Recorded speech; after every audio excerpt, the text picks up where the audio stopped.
Okay students, class 10th first flight की poem है number 3, A tiger in the जू। This poem contrast A tiger in the जू with the tiger in its natural habitat. इस poem में तुलना की गई है एक टाइगर की जो एक जू में है और एक ऐसे टाइगर जो अपने नेचुरल हैबिटेट में है, मीन्स जो जंगल में रहता है। The poem moves from the zoo to the jungle and back again to the जू।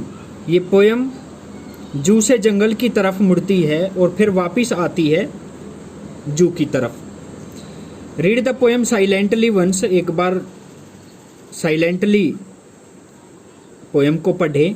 एंड से which stanza speak about the tiger in the zoo, और फिर बताएं कि कौन से स्टेंजा बताता है उस टाइगर के बारे में जो जू में है। And which ones speak about the tiger in the jungle, और कौन सा जंगल के बारे में बताता है stanza.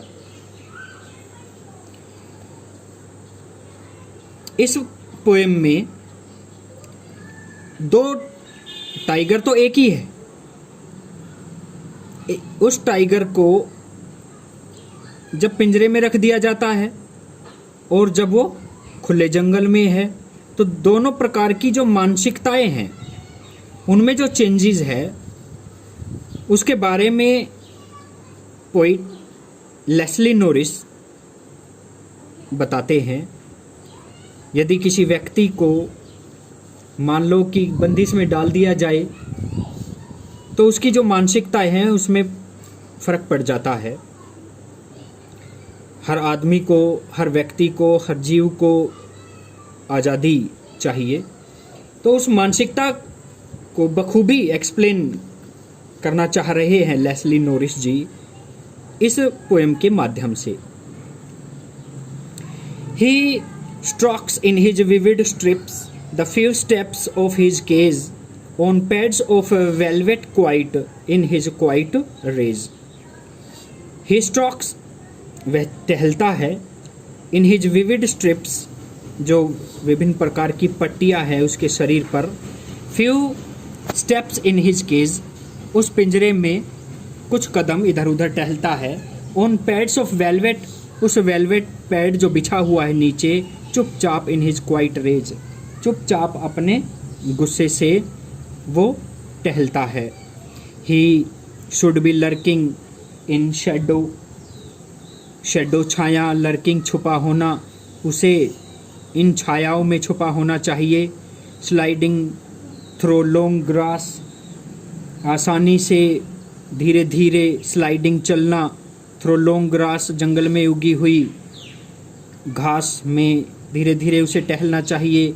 Near the water hole, जहाँ पानी का झरना गिरता है, जहाँ पानी मिलता है, वाटर होल के बिल्कुल नज़दीक।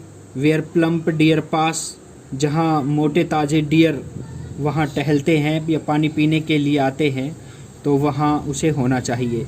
तो इस पैसेज में, इस स्टेंजा में पोइट उस टाइगर के बारे में बात करता है जो जंगल में है।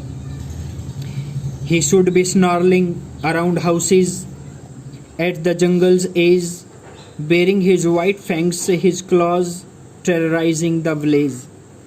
He should be snarling, उसे दहाड़ना चाहिए, around the houses, घर के इर्द गिर्द, at the jungle's edge, जो घर जंगल के किनारे बने हुए हैं, bearing his white fangs, दिखाता है वो अपने उस सफ़ेद दांतों को, हिज क्लॉज, अपने पंजों को, टेरराइजिंग द विलेज, गांव वालों को डराता हुआ।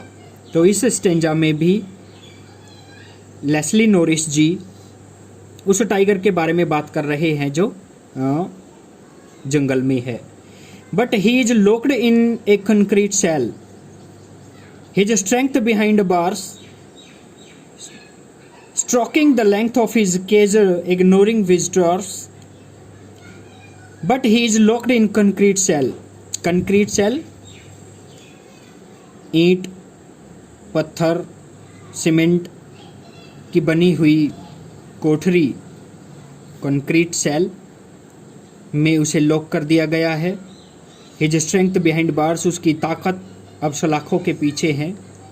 Stroking the length of his cage, वो केवल टहलता है उतनी दूरी तक जितना कि वो पिंजरा है।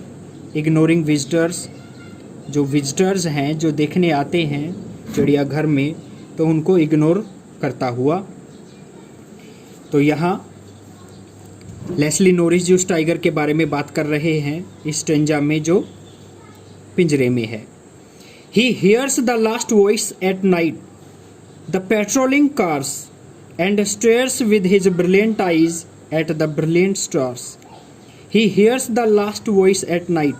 वह टाइगर लास्ट वॉइस अंतिम आवाज़ सुनता है। द पेट्रोलिंग कार्स, उन कार्स की जो रात को गश्त लगाती हैं। And stares with his brilliant eyes, और अपनी उन चमकदार आँखों से देखता है। एट द ब्रिलियंट स्टार्स, उन चमकदार तारों को देखता है। इस स्टेंजा में कवि उस टाइगर के बारे में बात कर रहे हैं जो जंगल में है। जैसे ही वो कहता है कि he hears the last voice at night, the patrolling cars and stares with his brilliant eyes at the brilliant stars. जो उद्यान हैं उनमें जो गश्त लगाने वाले हैं, जो पेट्रोलिंग कार्स है वो आती है और गश्त लगाती है, तो उनको वो देखता है टाइगर। तो इस पोएम में लेस्ली नॉरिस जी केवल इतना ही बताते हैं। Okay students, thank you.